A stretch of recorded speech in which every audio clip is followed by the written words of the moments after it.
Okay so welcome back. आज हम देखने जा रहे हैं करंट ट्रांसफार्मर पे कौन कौन से टेस्ट परफॉर्म किए जाते हैं और इनकी क्या वैल्यूज़ होती हैं और किस तरह से इनको परफॉर्म किया जाता है। तो सबसे पहले जो टेस्ट हम परफॉर्म कर रहे हैं उनमें रेशो टेस्ट है।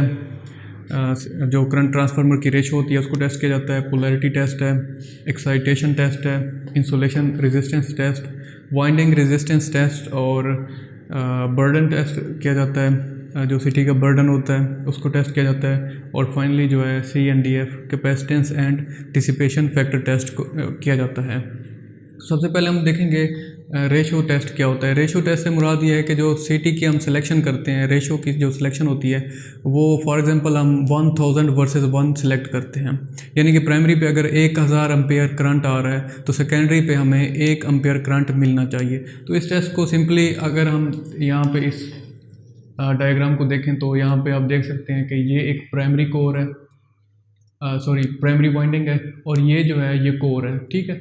और ये जो है ये सेकेंडरी वाइंडिंग है, ठीक है। ये प्राइमरी हो गई, ये सेकेंडरी हो गई, और ये जो है ये इसकी कोर हो गई, ठीक है। तो जब प्राइमरी पे हमने 1000 एम्पेयर करंट दिया तो सेकेंडरी पे हमें 1 एम्पेयर अगर करंट मिल रहा है तो इसका मतलब ये है कि हमारी जो रेशो है वो बिल्कुल सही है, 100% एक्यूरेट है। लेकिन अगर प्राइमरी पे 1000 एम्पेयर करंट आ रहा है और सेकेंडरी पे 0.5, 0.7 या 0.8 एम्पेयर करंट मिल रहा है तो उसका मतलब ये है कि जो हमारी रेशो सिलेक्शन है उसके अंदर एरर आ रहा है, ठीक है।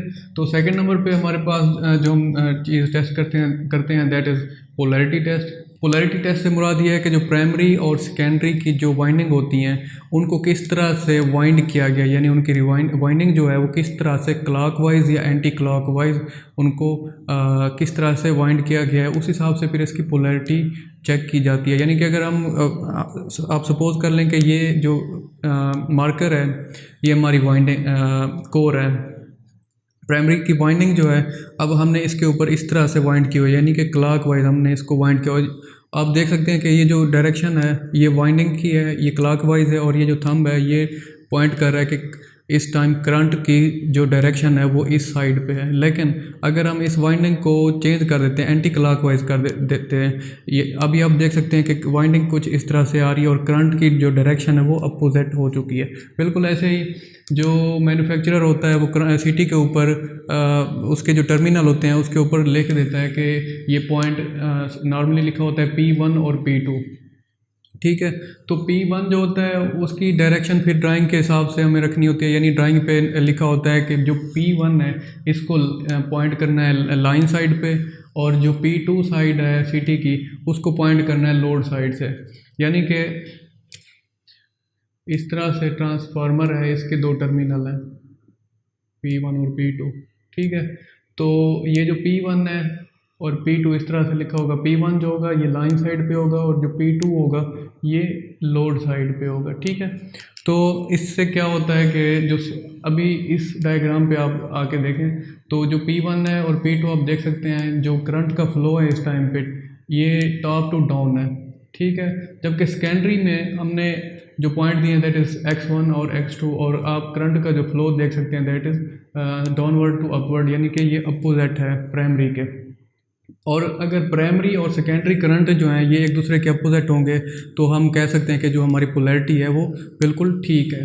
तो इसको टेस्ट किस तरह से किया जाता है, सिंपली एक सिंपल डायग्राम है, ये आप देख सकते हैं कि ये कोर है, यहाँ पे प्राइमरी और P1 और P2 लिखा हुआ है, ये प्राइमरी, ये जो चीज़ है ये इसकी प्राइमरी वाइंडिंग है, और ये जो है ये इसकी सेकेंडरी वाइंडिंग है, ठीक है। तो जो प्राइमरी का जो P1 है उसको हमने एक स्विच के थ्रू कनेक्ट कर दिया बैटरी की पॉजिटिव टर्मिनल के साथ, और जो नेगेटिव टर्मिनल है उसको हमने कनेक्ट कर दिया P2 के साथ, ठीक है। और ये हम यहाँ पे हमने एक एनालॉग मीटर लगा दिया जो कि करंट को मेजर करेगा, यानी कि एम्पेयर मीटर है एनालॉग, और इसका जो x1 और x2 हमने इसके कनेक्ट कर दिया है इस तरह से, ठीक है। अब जैसे ही हम इसको स्विच को क्लोज करेंगे तो क्या होगा, अगर ये जो नीडल है ये डिफ्लेक्ट कर रही है पॉजिटिव साइड पे, तो इसका मतलब ये है कि हमारी जो पोलैरिटी है वो बिल्कुल ठीक है। अगर इसकी जो नीडल है वो नेगेटिव साइड पे डिफ्लेक्ट कर रही है, तो इसका मतलब है कि पोलैरिटी हमारी अपोजिट है। तो उस टाइम पे हम क्या करेंगे, x1 और x2 को एक्सचेंज कर देंगे, यानी x1 की जगह पे x2 और x2 की जगह पे x1 हम उसकी वायरिंग यानी ट्रांसपोज कर देंगे।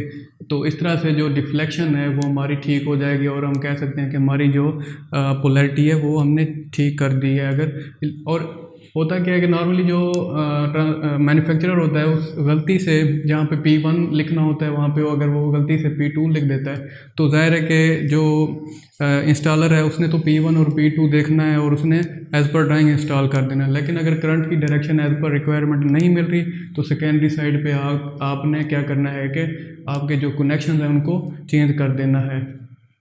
ठीक है, ये तो हो गया हमारी पोलैरिटी टेस्ट। उसके बाद है एक्साइटेशन टेस्ट। नी पॉइंट वोल्टेज आप देख सकते हैं कि इस डायग्राम के अंदर जो एक्स एक्सिस है वहाँ पे करंट है और वाई एक्सिस पे वोल्टेज है।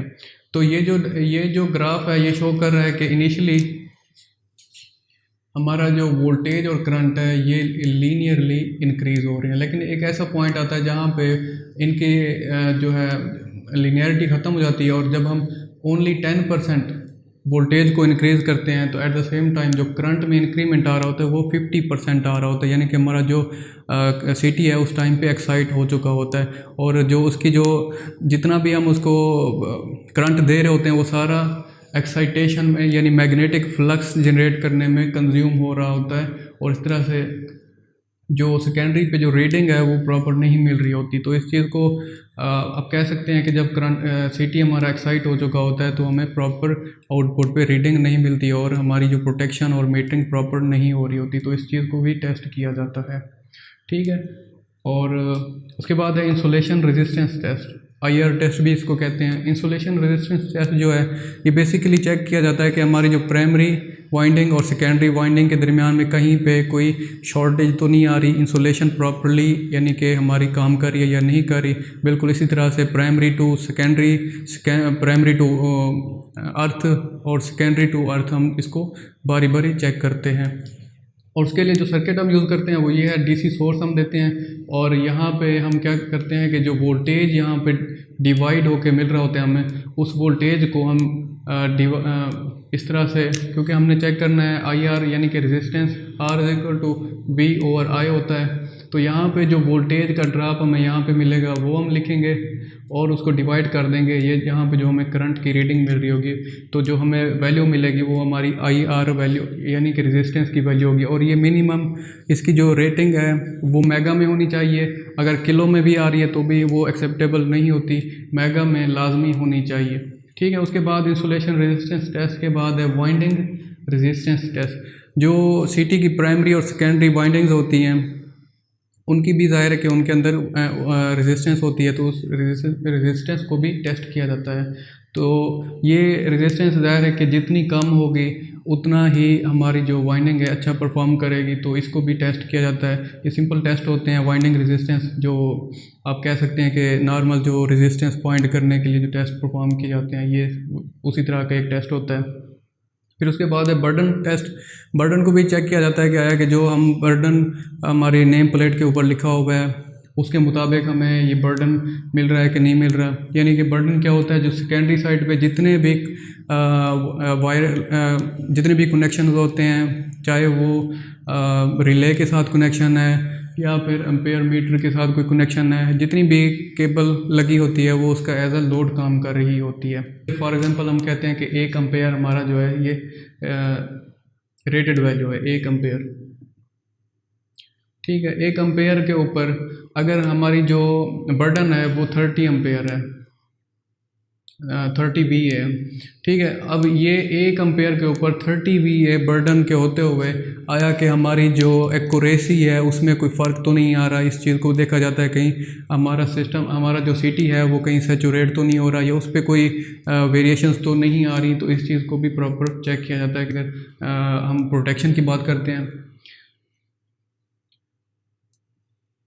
10P20 नॉर्मली ये इसकी एक्यूरेसी क्लास होती है। अगर 20 टाइम्स करंट बढ़ भी जाता है तो भी हमारा जो ये 5P होता है नॉर्मली 5P20, तो 20 टाइम्स ऑफ रेटेड करंट अगर आता है तो भी हमारे जो सिटी में एरर के चांसेस होते हैं वो ओनली 5% होते हैं। ठीक है, तो ये इसकी एक्यूरेसी बर्डन की वजह से एक्यूरेसी पे कोई भी फ़र्क तो नहीं आ रहा, ये भी चीज़ चेक की जाती है। और उसके बाद एक ये जो टेस्ट है CNDF टेस्ट होता है, capacitance and dissipation factor test होता है। ये करंट ट्रांसफार्मर में भी और भी मुख्तलिफ इक्विपमेंट जो हैं उनके अंदर ये टेस्ट परफॉर्म किया जाता है। तो ये टेस्ट जो है रूटीन में ये सारे टेस्ट जो हैं ये रूटीन में परफॉर्म किए जाते हैं। CNDF टेस्ट की बात की जाए तो यहाँ पे आप देख सकते हैं कि ये जो है ये इंसुलेशन लगी होती है सिटी के अंदर, ठीक है, और यहाँ से नीचे ये स्टील स्ट्रक्चर होता है। अब क्या होता है कि जो इंसुलेशन होती है वो अगर जितनी ज़्यादा प्योर होगी तो इसका इतना मतलब जितनी ये इंसुलेशन प्योर होगी उतना ही अच्छा होता है, ठीक है। लेकिन एज के साथ साथ इंसुलेशन में भी फ़र्क आता है, यानी इंसुलेशन वीक हो जाती है या कहीं, क्योंकि ये पोर्सिलेन की बनी होती है, इसके अंदर क्रैक्स वगैरह भी सम टाइम आते हैं ड्यू टू मैकेनिकल स्ट्रेस या कहीं कोई किसी भी चीज़ के टकराने की वजह से यहाँ से अगर कोई क्रैक आ जाता है तो भी जो इंसुलेशन है वो वीक हो जाती है, या फिर डस्ट पार्टिकल की वजह से इंसुलेशन में फ़र्क आता है। तो उससे क्या होता है कि नॉर्मली आप देख सकते हैं यहाँ पे ये ग्राउंड है और यहाँ पे मेन जो प्राइमरी साइड है। अब ये भी कंडक्टर है, ग्राउंड भी कंडक्टर है, दो कंडक्टर के दरमियान में ये जो इंसुलेशन है, ये इंसुलेशन अगर कैपेसिटर की आप डेफिनेशन देखें तो दो कंडक्टर के दरमियान में अगर इंसुलेटिंग पार्ट आ जाए, इंसुलेशन आ जाए, तो वो एज अ कैपेसिटर काम करती है। तो यहाँ पे भी ये भी कंडक्टिव पार्ट है, ग्राउंड भी कंडक्टिव पार्ट है, तो उसके दरमियान में जो इंसुलेशन है वो एज अ कैपेसिटर काम कर रही होती है। ये इंसुलेशन जितनी अच्छी होगी उतना ही फ़ायदा है। और जब इंसुलेशन 100% होगी तो यहाँ पे जो लीकेज करंट, यहाँ पे जो करंट पास कर होगा वो टोटली कैपेसिटिव करंट होगा, ठीक है। लेकिन क्योंकि ये 100% प्योर नहीं होती तो यहाँ पे कुछ एक रेजिस्टिव पार्ट भी आता है करंट का, यानी कि रेजिस्टिव करंट भी इसमें से पास कर रहा होगा। तो यानी कि रेजिस्टिव करंट जितना ज़्यादा होगा इंसुलेशन इसकी उतनी वीक होगी, तो और कैपेसिटिव करंट जितना ज़्यादा होगा इसकी इंसुलेशन उतनी अच्छी होगी। तो उसके लिए क्या होता है कि CNDF टेस्ट, इसको टैन डेल्टा टेस्ट भी कहते हैं, टैन डेल्टा टेस्ट भी कहते हैं इसको। और ये क्या होता है कि IR डिवाइडेड बाई IC होता है, यानी कि resistive current divided by capacitive current. और इसकी वैल्यू जितनी कम होगी, यानी कि कैपेसिटिव वैल्यू जितनी ज़्यादा होगी, जाहिर है कि इसकी वैल्यू उतनी आउटपुट पे हमें कम मिल रही होगी। ये पॉइंट्स में होनी चाहिए 0.12 इस तरह, मतलब कम वैल्यू होनी चाहिए। और रेजिस्टिव करंट जितना ज़्यादा होगा इसकी वैल्यू ज़ाहिर है कि उतनी बढ़ती जाएगी, और हम कह सकते हैं कि जो हमारी जो CNDF है, कैपेसिटेंस एंड डिसिपेशन फैक्टर है, वो उतना यानी कि ख़राब हो रहा है, उसकी वैल्यू उतनी ख़राब आ रही है। यानी कि डायरेक्टली आप कह सकते हैं कि रेजिस्टिव करंट के बढ़ने से आपका जो इंसुलेशन है वो उतनी ही ख़राब हो रही है, यानी इंसुलेशन के अंदर उतना ही या तो डस्टिंग पार्टिकल आ चुके हैं, या फिर इंसुलेशन उतनी ज़्यादा वीक हो चुकी है, या उसकी एज पूरी हो चुकी है।